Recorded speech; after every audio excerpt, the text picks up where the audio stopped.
What's going on, everybody? Welcome to Alabama Recruiting on AL.com. My name is Patrick Greenfield. We got our recruiting reporter and Bama beat writer, Nick Alvarez, right here. How are you doing, Nick? I'm doing all right. Yeah, no, it's been a while, but I'm excited to be back. How are you? How did you enjoy the Vanderbilt game? Just a real quick recap, and how are you going to enjoy the Arkansas game? Yeah, no, the Arkansas game should be a lot of fun. I feel like we kind of are forgetting about that Texas game a little bit because Alabama's blown out. It's two teams with great sense. It should be fun to see kind of one, a great SC atmosphere, and two, just kind of where the team kind of stacks up. Yeah, I think the Texas loss kind of put a downer on the Alabama-Texas game, but that is very far removed. Alabama doesn't have to worry about it. Speaking of the Vanderbilt game, and that's going to kind of tie into our show today, we're going to talk about the wide receiver class for Alabama. You know, you got a lot of young guys. We have Aaron Anderson getting back with Kobe Prentice, true freshman, taking a big role on that team. We're going to go through these three recruits right now, and I'm going to show you, the current recruiting class. But why don't you kind of, explain how Saban uses these young receivers? Yeah, I mean, we talked about the running backs and the quarterbacks the last couple of weeks, and with quarterbacks, you're very rarely going to see a freshman make that impact. Running backs, it can kind of depend. When we're talking about the receivers today, I think it's very you can very clearly see a path to one of them getting playing time next year. Like, look at Kobe Prentice. He entered the summer third on the depth chart. There are some injuries ahead of him. He starts playing well. You know, he becomes Alabama's leading receiver for about a game or two in six quarters early this season. Saban has said that, he will shout out and appreciate good run blocking downfield by receivers. You can do that, before you even step foot on campus. You kind of get some of that work done. And we're seeing the impact that Kendrick Law, Isaiah Bond, that they're just kind of making some plays in the game late that are getting noticed by the coaches. So some of these promising 2023 receivers we're going to talk about, there's an avenue for them to see the field next fall. Well, a lot of that, as football goes, is on special teams. And these guys are getting their shot. And I remember actually I was at the Vanderbilt game and I heard someone behind me say, "Who's 17?" And this is somebody who was yelling the entire game, and he didn't know Isaiah Bond was actually in the game. I think he dropped the pass. It's all good, true freshman. But let's go into the first guy. We're going to go into Jalen Hale, who's a very recent Bama commit. What can you tell us about this Texas star wide receiver? Yeah, the latest player to join the class here for Alabama. You can look online and you can get some crazy comparisons to him to DeAndre Hopkins, some of the other kind of big-bodied star receivers in the NFL.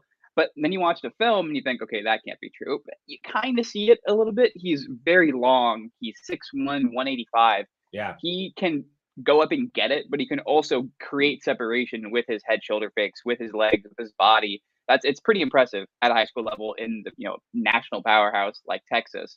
Shout out the Lobos, that's a great mascot. But Jalen, he just kind of can line up a little bit all over the field. Like, Alabama this year just doesn't have a number one wide receiver. They just don't have someone with that makeup kind of all around.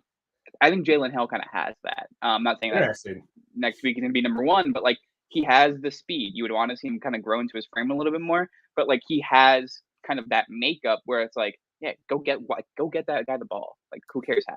It's also funny because I feel like Alabama has, had such a wealth of wide receivers over the past 3 years. You're having a Heisman Trophy winner, you're having first round picks left and right. Jerry Jeudy, Jalen Waddle, and these guys are starting in the NFL. So to kind of have this like midst of mid-par, wide receiver play is a little weird for Tide fans right now. Yeah, I think that's fair. And I think part of it is that, the transfer portal is always going to be like a little bit kind of kinder to positions of depth, like I think offensive line, like I think receiver and running back, which we've seen Bama jump into. Like, Tyler Harrell was supposed to be a deep ball threat this year. That's something that's something the offense has been missing. Tyler Harrell has also been missing from the field on Saturdays. So I think Jalen Hale, like, this is a really important note. He was the first freshman to be on the varsity team in 15 years at Longview. This is a kid who he makes an impact. It's not just he's good because he's the best player at a small school. Like, no, he is someone who has potential and is kind of showing it kind of week in, week out. Interesting. Number 12 ranked wide receiver in the nation. It doesn't really matter when you step foot on campus, but excited to see this young man. Let's go to our next guy. Throwing it all over right here. And this is Malik Benson, all right? This is the number one JUCO wide receiver in the nation. He's actually from Kansas, just for people that don't know Hutchinson Community College, which is where he is right now, that's kind of a small community. That's not the one from TV. That one's in Mississippi, No. correct? That's Independence. This one is famous also for putting out a lot of JUCO players that go on to Power 5 programs. So what can you tell us about Malik? And I'm going to switch this out. Yeah, so Malik comes in from the same school that Miles Kitzelman is currently, or that was currently from, the Alabama tight end. Yeah. Alabama was actually out there scouting Malik when they found Miles, so they obviously have a little bit of a relationship with the coaches there. Sure. Malik Benson is a stud. Like he was on a wing T offense in high school. He got seen on film by Hutchinson coaches, one, because of a rule change that said they had to recruit locally more, essentially, and two, because he was getting end arounds, and the receiver coach at Hutchinson was like, I think there's something there. His first year on campus for Hutchinson, he set the school record for passing yards, or for receiving yards, excuse me. Like, this is a kid who got it quickly. There's clearly room to grow then, obviously, in terms of technique, getting out of the routes a little bit quicker. But if you're looking at kind of raw ability, raw talent that he's still developing this year at the JUCO level, it's hard not to kind of be excited and kind of look at him as like a kind of a transfer coming in. He's going to essentially have 2 years of collegiate experience by the time he gets to Tuscaloosa. Cool. Yeah, and you know what? I mean, even though we're talking about kind of that gap that we've had since, Williams and Mechie left, not to mention Smith or any of the other guys, like the wide receiver room could be just stacked at Alabama next year. With these 3 freshmen and with the guys we got now, Ja'Cory Brooks is coming into his own. I'm a big Ja'Cory Brooks booster right there, but I'm very intrigued how this all gets used. Yeah, I think so. If you watch Alabama games, it's not a surprise that they have receiving options, but there's not like one guy who's consistently getting open. Maybe it's not Jahmyr Gibbs, who's kind of a quasi running back, wide receiver hybrid. The last 2 guys we talked about, Jalen Hale and now Malik Benson, they get open. Like, they're able to create separation with their body, with some of the technique they're able to use, and they're able, if it's a jump ball, to kind of use their body a little bit to go up and get it. So whoever is playing quarterback for the Tide next year, assuming Bryce Young moves on to the NFL like we all expect him to, like, they're going to need people like that. They're going to need a little bit of everyone, where we've had to see this year Bryce Young do a little bit of hero ball. Absolutely. Yeah, he can get it with his legs right now, which I've been enjoying. I was hoping for that from Vanderbilt. He had one play where he kind of broke out, but then he had to sit down. So let's go to the last wide receiver. And this is an interesting prospect, Cole Adams, 3-star from Oklahoma, but I would like to say 10.65 in the 100-meter dash as a junior. Slade Bolden feels all over that. And you can feel this way or that way about Slade, but he was a solid player for Alabama. Had a shot with the Ravens during the offseason. But what can you tell us about this young man? Yeah, I mean, we've had a kind of a theme going through this episode about depth and kind of the bodies Alabama needs at that position group. I think Cole Adams fits that tenfold. He's athletic like Jalen and Malik, both 3-star or 3-sport athletes, at least in high school. Cole last year, he was all over the field. He had, I think, 12 total touchdowns, 1 on punt, 3 on kick return, and then 8 as a receiver. He's currently injured and out for the year with a shoulder injury. So that's something to kind of monitor moving forward. But I mean, by all accounts, he should be, in time and on set to practice whenever he gets to campus, either in December or next summer. But he is a burner. He is fast. He is athletic. He's someone that, like every high schooler, will have to add some weight, but he's a fast guy. Like, you can think of some plays that he can, be effective in. Like, he can find a way. Oh, let's get this kid the ball. Let's get this kid the ball if he's earning that reps in practice. Well, it's also like a lot of people want to be that X receiver. They want to be that wide receiver. And then sometimes you just need to fit in the slot. I mean, I'm sure Coach Saban, we've all watched the press conferences. You just need to do your job. And this is somebody who could fit in that role, as we said, a Slade Bolden type of a player, a utility player that actually comes up way bigger than somebody who wants to be the star receiver. For sure. Cool. Well, anybody else that you want to mention right now? I mean, we're looking at the receiver commits. I know you wanted to talk about Mario Crave real fast. It's a 2024 4-star.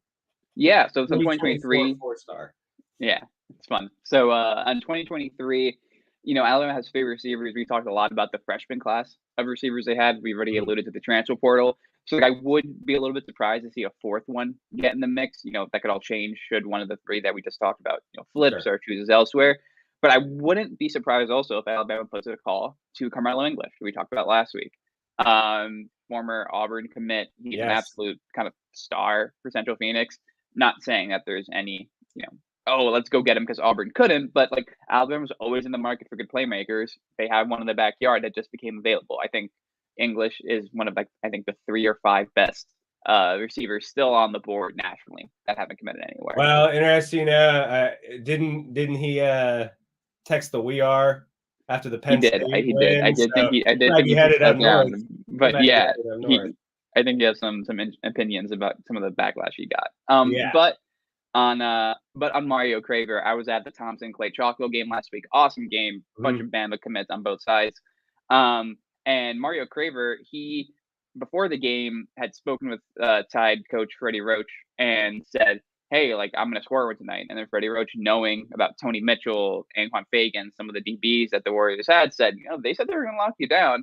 So Craver said, all right, cool, I'll show you. Scores a 37-yard touchdown, spinning out of a tackle, running downfield. Great play at the end of the second half. He said as soon as he crossed the end zone, he found Freddie Roach on the sideline and just kind of gave him a little handshake, dapped him up a bit, and kept going. And one of the cooler high school celebrations I've seen in my time down here. And it's hard as a kid not to kind of have like a better weekend experience than that. That's fun because that's something that kind of only happens in high school. I guess maybe you don't see it at the college level that much. Maybe the NFL a little bit. Yeah, it was a fun one, and he's on his commitment date. He's not necessarily favored to Alabama right now, but we're talking with all these guys. Alabama is the school for a reason, so it's kind of important to monitor those relationships. All right. Well, anything else? We can kind of go back and look at the big board. Anything else that you want to say about this current class? It's kind of a little slow period right now. Obviously, everybody's playing games.